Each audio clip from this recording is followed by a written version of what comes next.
नमस्कार मित्रांनो, भाग्यवेदांत फाउंडेशन या क्लासमध्ये आपले स्वागत आहे। YouTube चॅनल मार्फत आम्ही आपल्यापर्यंत पोहोचत आहोत। तर मागील व्हिडिओमध्ये मी आपणास science and technology part first या पूर्ण टेक्स्ट बुकचा रिव्ह्यू दिला होता। तर आपण सुरू करूयात आज science and technology part first यामध्ये चॅप्टर नंबर फर्स्ट ग्रॅव्हिटेशन। तर साधारणतः ग्रॅव्हिटेशन मध्ये आपल्याला एवढे की पॉइंट्स पाहायचे आहेत ते एका साइडला मी लिहून घेतले। त्यामध्ये चॅप्टरचं इंट्रोडक्शन असेल, चॅप्टरचे डेफिनेशन म्हणजे what is mean by gravitation, त्यानंतर force and motion, circular motion and centripetal force, Kepler's laws, Newton's universal laws of gravitation, earth gravitational force, earth gravitational acceleration ते आपण जी ने दाखवतो, स्मॉल जी ने। त्यानंतर व्हेरिएशन ऑफ जी म्हणजे variation of earth gravitational acceleration. त्याच्यामध्ये तीन आहेत पॉइंट, सब पॉइंट। मग व्हेरिएशन मध्ये लॅटिट्यूड असेल, लॅटिट्यूड म्हणजे अर्थच्या सरफेसवरच पण इक्वेटर पासून पोल पर्यंतचं ट्रॅव्हलिंग। त्याच्यानंतर अल्टिट्यूड असेल, अल्टिट्यूड म्हणजे काय की समुद्र सपाटीपासूनची उंची। त्यानंतर डेप्थ, डेप्थ म्हणजे अर्थच्या सरफेस पासून अर्थच्या सेंटरच्या बाजूला जाण्यासाठीचा अंतर। त्यानंतर असेल mass and weight, then free fall, then gravitational potential energy, escape velocity आणि लास्टला आपण पूर्ण चॅप्टरचा परत एकदा रिव्ह्यू करणार आहोत। आणि शेवटी जे काही तुम्हाला न सुटणारे प्रॉब्लेम्स असतील ते आपण एक्झाम्पल्स मध्ये घेणार आहोत। तसं पाहिलं तर ज्या ज्या पॉइंट्सवर न्यूमेरिकल्स असतील ते आपण पॉइंट नंतरच क्लिअर करणार आहोत। पण जे काही उरले असतील की जे तुम्हाला सुटणार नाहीये किंवा अदर टेक्स्ट बुक मधले असतील किंवा डायजेस्ट मधले असतील किंवा रिलायबल मधले असतील तर त्यावर आपण डिस्कशन करणार आहोत ते सगळ्यात शेवटी। पण ते तुमच्या कमेंट्स किंवा तुमचे रिप्लाय आल्यानंतर। तर सुरुवात करूयात लेसन नंबर 1 ग्रॅव्हिटेशन। आता पहा इंट्रोडक्शन मध्ये आता तुम्ही हे जर सगळे पॉइंट जर ऑब्झर्व केले तर तुमच्या असं लक्षात येईल की यामधले बरेचसे जे काही पॉइंट्स आहेत ते आपल्याला फॅमिलियर आहेत किंवा आपल्या परिचयाचे आहेत। इथून पाठीमागच्या इयत्तेमध्ये मग 9वी मध्ये असेल, 8वी मध्ये असेल, आपण हे स्टडी केलेले आहेत। फक्त फरक एवढाच आहे की लास्ट इयर जे काही टॉपिक तुम्ही स्टडी केलेले आहे ते जस्ट ओव्हरलुक केले असतील, पण आता या वर्षी मात्र आपण काय करणार आहोत त्यांचा डिटेल स्टडी करणार आहोत। मग पहा आता इंट्रोडक्शन मध्ये तर काय सांगता येईल इंट्रोडक्शन मध्ये ग्रॅव्हिटेशन बद्दल। तर साधारणतः ही जी काही ग्रॅव्हिटेशन कन्सेप्ट आहे ती कोणत्या सायंटिस्टने शोधायला सुरुवात केली किंवा कोणत्या सायंटिस्टने त्याच्यावर थिअरीज मांडायला सुरुवात केली। पहा आता चॅप्टर सुरू करण्याच्या अगोदरच मी तुम्हाला एक क्वेश्चन देणार आहे। तो क्वेश्चन तुम्ही काय करायचं लिहून घ्यायचा आहे आणि त्याचं उत्तर मला कमेंट मध्ये टाकायचं आहे। तर साधारणतः मला असं सांगा की असे किती सायंटिस्ट आहेत की ज्या सायंटिस्टनी ग्रॅव्हिटेशन वरती काम केलेलं आहे। हा तुमच्यासाठी क्वेश्चन असेल। मला सुरुवातीपासून सांगायचंय की कोणत्या कोणत्या सायंटिस्टनी ग्रॅव्हिटेशन वर काम केलेलं आहे। सगळ्यात शेवटचं आहे न्यूटन, पण न्यूटन्सच्या अगोदर सर आयझॅक न्यूटन त्यांच्या अगोदर असे किती सायंटिस्ट आहेत की त्या लोकांनी ग्रॅव्हिटेशन वर काम केलेलं आहे। म्हणजे ग्रॅव्हिटेशन बद्दल काही थिअरीज मांडलेल्या असतील किंवा ग्रॅव्हिटेशन बद्दल काही प्रेडिक्शन्स असतील किंवा ग्रॅव्हिटेशन बद्दल काही रोल मॉडेल बनवलेले असतील तर त्यांची नाव तुम्ही मला कमेंट बॉक्स मध्ये सांगायची। तर चला मग आता आपण सुरू करूयात चॅप्टरच्या डेफिनेशन पासून। ग्रॅव्हिटेशन काय सांगता येईल ग्रॅव्हिटेशन म्हणजे काय वाटतं तुम्हाला? ग्रॅव्हिटेशन काय असतं हे सांगता कुणाला? चला तर मग मी डेफिनेशन लिहितो अगोदर, मग त्यावर आपण डिस्कशन करू। पहा सर्वांनी लिहून घ्यायचंय ग्रॅव्हिटेशन ही आपल्या चॅप्टरची डेफिनेशन असेल। तर यामध्ये आपण म्हणू शकतो ग्रॅव्हिटेशन इज ए फोर्स। पण आता फोर्स जर म्हटलं तर आपल्याला माहिती आहे की एखाद्या ऑब्जेक्टवर जर फोर्स अप्लाय केला तर तो ऑब्जेक्ट काय झाला पाहिजे? डिस्प्लेस झाला पाहिजे, one place to another place move झाला पाहिजे। मग हा असाच फोर्स आहे का? ऑब्जेक्टला डिस्प्लेस करणारा? येईल सांगता? नक्कीच, ग्रॅव्हिटेशन हा त्यातलाच एक फोर्स आहे. फरक फक्त एवढाच की हा फोर्स हा खूप वीक आहे. आता चला त्याबद्दल माहिती करून घेऊया. Gravitation is a force which is exert one object on another object. पहा आता कशी डेफिनेशन बनवली. It is a force but it is exert by one object to the another object. जर डिफाइन करायचं जर म्हटलं तर आपण युनिव्हर्सली जर याचा विचार केला, पूर्ण जगभरात किंवा पूर्ण विश्वात म्हणा किंवा पूर्ण युनिव्हर्स मध्ये आपली गॅलेक्सी असेल की जिचं नाव आहे द मिल्की वे, किंवा आपल्या आजूबाजूच्या गॅलेक्सी किंवा पूर्ण युनिव्हर्स मध्ये, तर हा फोर्स तुम्हाला आढळून येईल. मग तो 2 प्लॅनेट मधला असेल, सन आणि मून मधला, सन आणि अर्थ मधला असेल, किंवा अर्थ आणि मून मधला असेल. अशा डिफरंट प्लॅनेट बद्दल आपण काय करूया, बोलूया. मग जर आपण आपल्या गॅलेक्सीचा जर विचार केला तर आपली जी काही गॅलेक्सी आहे त्या गॅलेक्सीच्या सेंटरला आपला सन आहे. It is a source of energy, a source of light आपण म्हणू शकतो. आणि त्या सूर्याभोवती बाकीचे सगळे प्लॅनेट काय करतायत, रिव्हॉल्व करतायत. मग त्यांच्या डिफरंट ऑर्बिट्स आहेत. मग त्यांची नंबरिंग तुम्हाला माहिती असेल. मग सनचा सर्वात क्लोज कोणता, सेकंड नंबर कोणता, थर्ड नंबर कोणता, हे तुम्ही लास्ट स्टँडर्ड मध्ये स्टडी केले चांगल्या प्रकारे.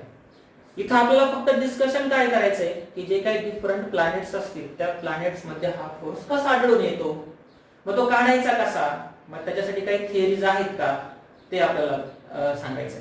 मग पहा, तुम्हाला एक फेमस गोष्ट माहिती असेल सर आयझॅक न्यूटन यांची. एकदा ते झाडाखाली बसले होते आणि झाडावरून एक ऍपल खाली पडलं. त्यांच्या असं डोक्यात आलं की ऍपल हे खालीच का बरं पडलं, वरती का नाही गेलं. आणि मग तिथून पुढे त्यांचं विचारचक्र चालू झालं. आणि तुम्हाला सगळ्यांना माहिती जी फेमस थिअरी त्यांनी मांडली, न्यूटन्स लॉ ऑफ ग्रॅव्हिटेशन, ती अस्तित्वात आली. मग त्यांनी त्या थिअरीमध्ये काय सांगितलंय की 2 ऑब्जेक्ट मधला फोर्स हा किती असतो, तो त्यांनी त्या थिअरीज मधून काय काय फाइंड आउट केला. नेक्स्ट टॉपिक मध्ये आपल्याला ते पाहायचंय. मग बघा आता ग्रॅव्हिटेशनची डेफिनेशन लिहून घ्या. The gravitation is, it is a force between any two objects having a certain mass. अशा कोणतेही 2 ऑब्जेक्ट की ज्यांना काहीतरी मास आहे त्या दोघांमध्ये हा फोर्स आपल्याला पाहायला मिळतो. मग मी याला अंडरलाईन करतो, इट इज ए फोर्स. म्हणजे तुमच्या लक्षात येईल की ग्रॅव्हिटेशन म्हणजेच फोर्स आहे. फक्त तो फोर्स कशामध्ये आहे, between any 2 objects having a certain mass. त्याला काहीतरी मास असलं पाहिजे. आता तुमच्यातील काही लोक म्हणतील प्रोटॉनला पण मास असतं, न्यूट्रॉनला पण मास असतं, इलेक्ट्रॉनला पण मास असतं. मग त्यांच्यामध्ये असतो का ग्रॅव्हिटेशन फोर्स? तर त्याच्याबद्दल जर डिस्कशन करायचं जर म्हटलं, आता पहा इथे मी म्हटले सर्टन मास किंवा सफिशियंट मास. ज्याला सफिशियंट मास असेल अशाच ऑब्जेक्ट मध्ये ग्रॅव्हिटेशनल फोर्स आपण काय करू शकतो, पाहू शकतो. जर आपण ऍटॉमिक लेवलला जर गेलो तर ऍटॉमिक लेवलला गेल्यानंतर तिथे आपल्याला इलेक्ट्रोस्टॅटिक फोर्सेसचा किंवा न्यूक्लिअर फोर्सेसचा विचार करावा लागतो. तर ते आपण नेक्स्ट चॅप्टर मध्ये पाहणार आहोत. लास्ट इयर आपण त्यावर डिस्कशन केलेलं आहे. सध्या आपल्याला फक्त काय करायचंय, ग्रॅव्हिटेशन बद्दल विचार करायचा. आलं मग लक्षात, ग्रॅव्हिटेशन म्हणजे फोर्स कसा असतो. ठीक. त्यानंतर आपला नेक्स्ट पॉइंट आहे फोर्स अँड मोशन. आता ग्रॅव्हिटेशनल फोर्स तुमच्या लक्षात आला, फोर्स आपण शिकलो. But what about motion? काय सांगता येईल मोशन बद्दल? बरोबर, मोशन तेव्हाच असेल जेव्हा आपण एखाद्या ऑब्जेक्टला पुश किंवा पुल, ढकलणार किंवा ओढणार, म्हणजेच त्याच्यावर certain amount of force apply केला पाहिजे. तर आणि तरच एखादा ऑब्जेक्ट हा मोशन मध्ये येऊ शकतो. बरोबर. मग आता या पॉइंटचा जर विचार करायचा म्हटलं, force and motion related to gravitation, तर काय सांगता येईल? फॉर एक्झाम्पल, एखादा ऑब्जेक्ट आपण व्हर्टिकल डायरेक्शनने थ्रो केला, अपवर्ड डायरेक्शनला, तर काय होतं? एखादा दगड घेतला आणि उंच आकाशामध्ये भिरकवला, तर काय होतं? दगड तसाच निघून जातो. बरोबर. मग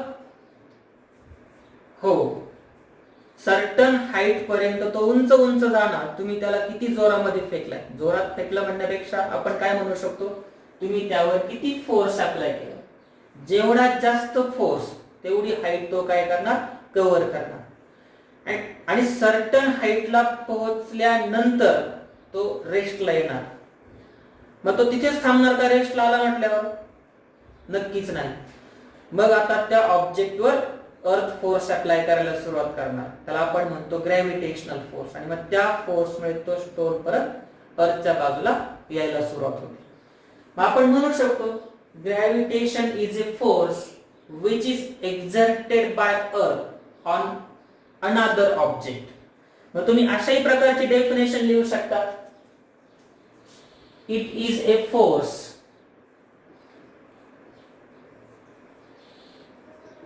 which is exerted by the earth on any object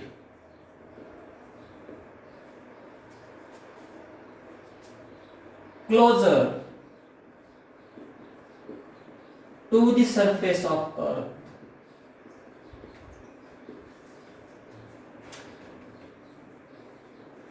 बरोबर.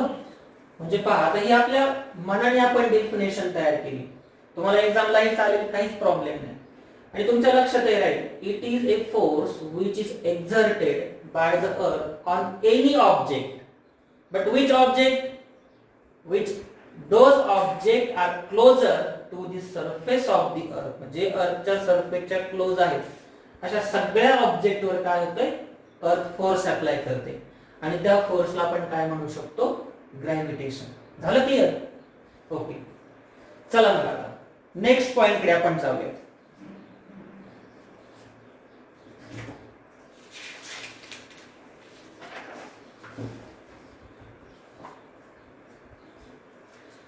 Circular motion and centripetal force.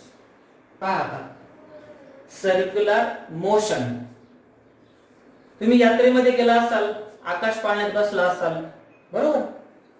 मग जर आकाश पाळण्यामध्ये तुम्ही बसलात आणि आकाश पाळणा जर सुरू झाला, it may be moves in A clockwise direction or anti clockwise direction.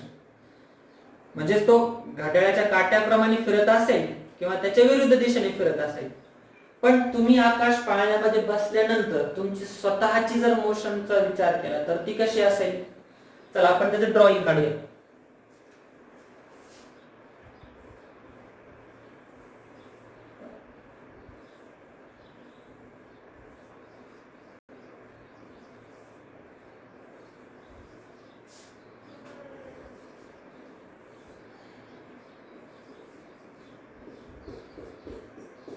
For example, असं कन्सिडर करूया की हा आकाश पाळणा आहे आणि ही आकाश पाळण्याचं व्हील आहे. ते डिफरंट सीट्स असतात बसण्यासाठी.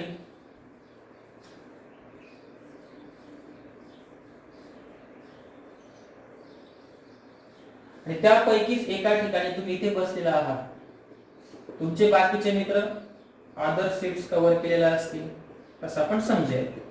आणि हा जो काही आकाश पाळणा आहे हा क्लॉकवाइज डायरेक्शन मूव्ह करायला लागला. क्लॉकवाइज म्हणजेच कसं, घड्याळाच्या काट्याप्रमाणे.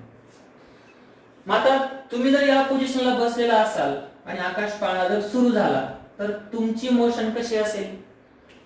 तुम्ही वरती जाणार की खाली जाणार, लेफ्टला जाणार की राईटला जाणार? तर इथं आपल्या असं लक्षात येतं की तुम्ही बरोबर एक सर्क्युलर पाथ कव्हर करता.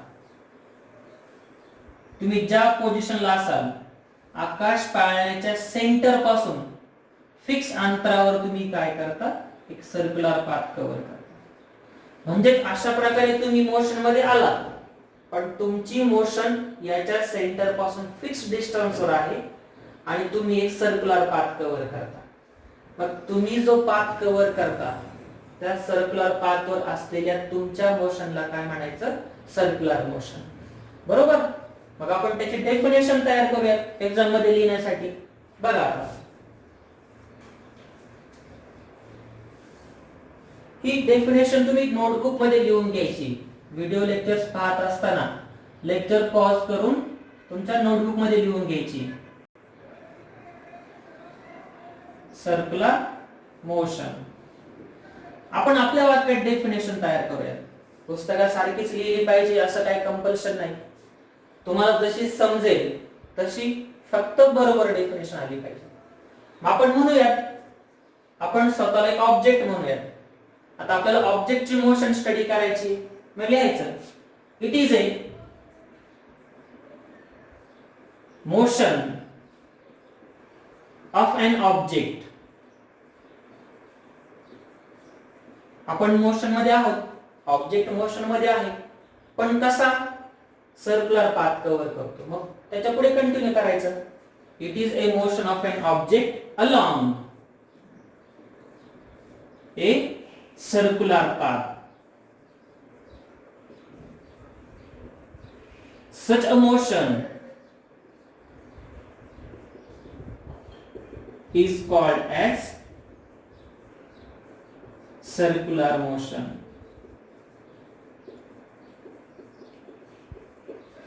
अशा प्रकारे आपण याची डेफिनेशन तयार केली. यावरून तुमची कन्सेप्ट लक्षात आली असेल. कन्सेप्ट वरून आपण बरोबर तिला डेफिनेशन मध्ये इम्प्लिमेंट केलं. आलं लक्षात. आता आणखी एक तुमचं फॅमिलियर एक्झाम्पल देऊयात. शेतामध्ये तुम्ही जर जात असाल आई वडिलांना मदत करण्यासाठी, शेत राखण्यासाठी, तर आपण गोफण वापरतो. बरोबर. म्हणजे गोफण फिरवतो, त्या गोफर मध्ये असलेला जो काही स्टोन किंवा जो दगड असेल त्याची पण मोशन कशी असणार आहे, सर्क्युलर. अशा प्रकारे भरपूर सारे एक्झाम्पल्स तुम्हाला देता येतील सर्क्युलर मोशनचे. जर ऍडव्हान्स एक्झाम्पल द्यायचं जर म्हटलं तर मोशन ऑफ एन ऑब्जेक्ट किंवा motion of a satellite in an orbit. मग एखादं सॅटेलाइट जे आपण लॉन्च केलेलं आहे त्या सॅटेलाइटची मोशन एखाद्या ऑर्बिट मध्ये म्हणजे आपल्या अर्थच्या सराउंडिंग मध्ये कशी असणार आहे, सर्क्युलर पाथ मध्ये. मग त्याची मोशन आपण सर्क्युलर म्हणू शकतो. किंवा natural example, motion of moon around the earth, ती पण सर्क्युलरच आहे. किंवा motion of earth around the sun, motion of earth around the sun, ती सुद्धा सर्क्युलर मोशन आहे. तसं पाहिलं तर अर्थला दोन प्रकारच्या मोशन आहेत, पण सध्या आपण फक्त एकाच प्रकारच्या मोशनचा स्टडी करणार, की ज्यामुळं आपण म्हणतो एक राऊंड जर अर्थने सन भोवती जर मारला, सूर्याभोवती जर एक राऊंड जर मारला, तर आपण म्हणतो एक वर्ष पूर्ण झालं. म्हणजे पृथ्वीला सूर्याभोवती एक सर्क्युलर पाथ कव्हर करण्यासाठी 365 दिवस लागतात. म्हणजेच तिचा जो काही सर्क्युलर पाथ आहे तो पहा किती मोठा असेल. तर ठीक आहे, यावरून तुमच्या सर्क्युलर मोशन लक्षात आली. त्याचे डिफरंट एक्झाम्पल पण तुम्हाला दिले. मग आता सर्क्युलर मोशन जर कव्हर करायची असेल तर याच्यासाठी कोणत्या गोष्टी गरजेच्या आहेत, तर हे आपल्याला पाहिलं पाहिजे. पहा मग आता समजा आकाश पाळणा चालू असताना अचानक इथून जर तुमचा पाळणा सटकला, तुमचं सीट जर सटकलं, स्क्रू निघाले आणि तुमचं सीट आकाश पाळण्यापासून सटकलं, तर काय होईल? तुम्ही सर्क्युलर पाथच कव्हर करणार का? तरी सुद्धा नक्कीच नाही. मग कुठे जाणार? वरती आकाशात, म्हणजे ढगात, का लगेच खाली पडणार? तुम्ही वरतीही जाणार नाही आणि लगेच खाली पण पडणार नाही. तुम्ही नक्की कुठे जाल हे तुमची पोझिशन डिसाइड करणार. मग पहा आता लास्ट इयर तुम्ही स्टडी केला असेल टँजंट, इथेही आपल्याला त्याचा वापर करायचा.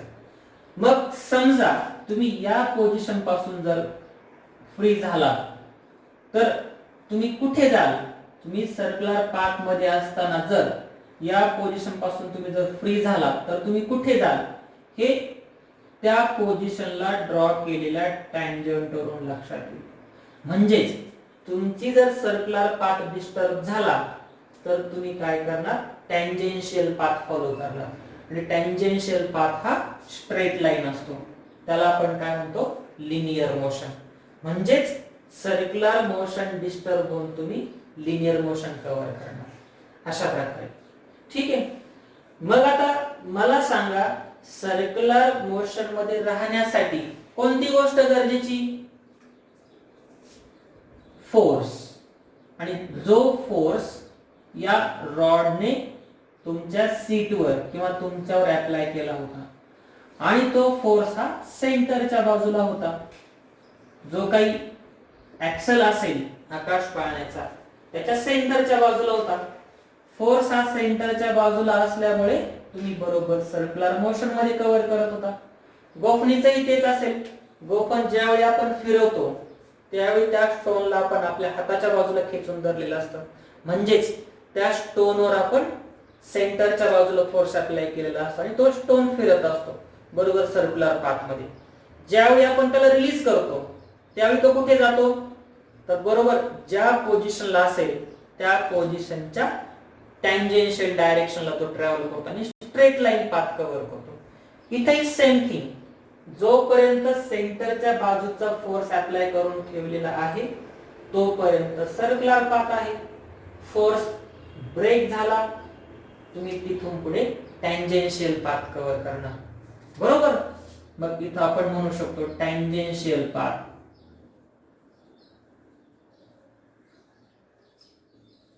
अशा प्रकारे टँजेन्शियल पाथ कव्हर केलेला आहे. आलं लक्षात.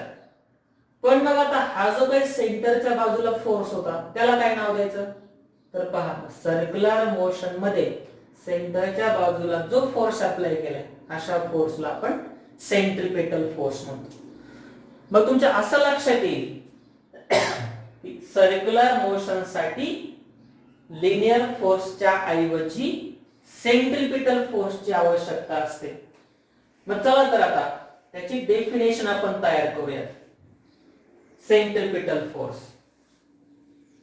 मग सगळ्यांनी लिहून घ्यायचंय, मी बोर्डवर लिहितो, माझ्या बरोबर सगळ्यांनी लिहून घ्यायचं. सेंट्रिपेटल फोर्सची डेफिनेशन.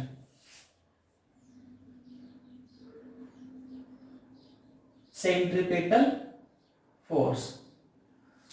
आता जे मी एक्सप्लेन केलं त्यावरून तुमच्या लक्षात आलं असेल की सेंट्रिपेटल फोर्स हा सेंटरच्या बाजूला अप्लाय केला जातो. पण डेफिनेशन मध्ये सुद्धा आपल्याला तेच लिहायचंय. Centripetal force is a force which is directed towards center of a circular path. आपण असं लिहूया, it is a force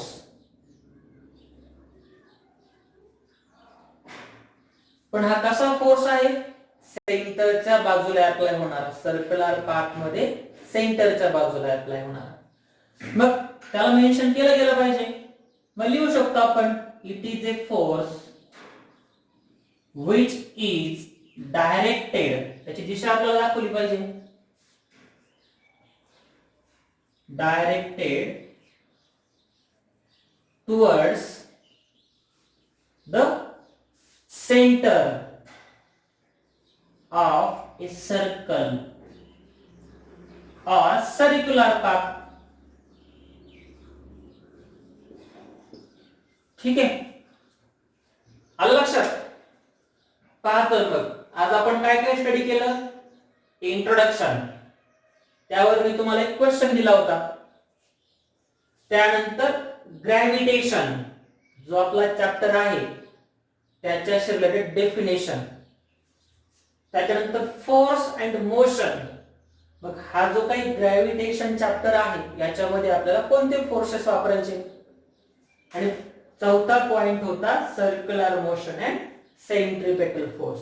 अशा प्रकारे आपण जे काही या चॅप्टर साठी लागणारं बेसिक आहे त्या बेसिकचा स्टडी केलेला आहे.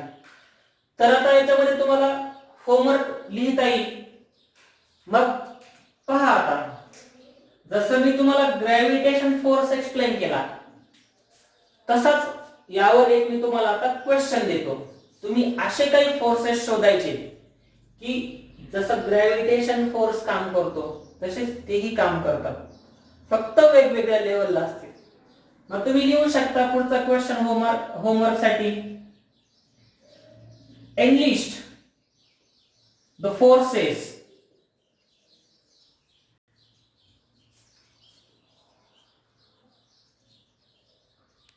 which are acting on each other. मग तुम्हाला अशा काही फोर्सेसची लिस्ट करायची जे एकामेकावर काय करतात, फोर्स एक्झर्ट करतात. तसंच circular motion and centripetal force याही टॉपिकवर काही क्वेश्चन आपल्या मनाने तयार करता येतील. तर त्यामध्ये तुम्ही लिहू शकता गिव्ह सम एक्झाम्पल्स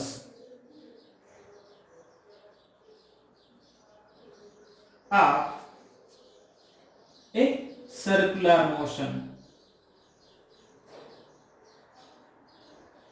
पहा, दोन क्वेश्चन दिलेत तुम्हाला, त्याच्यामध्ये तुम्हाला काही फोर्सेसची नावं लिहायची आहेत आणि दुसऱ्या क्वेश्चन मध्ये तुम्हाला काही एक्झाम्पल्स लिहायचे की ज्याच्यामध्ये आपल्याला सर्क्युलर मोशन पाहायला मिळणार.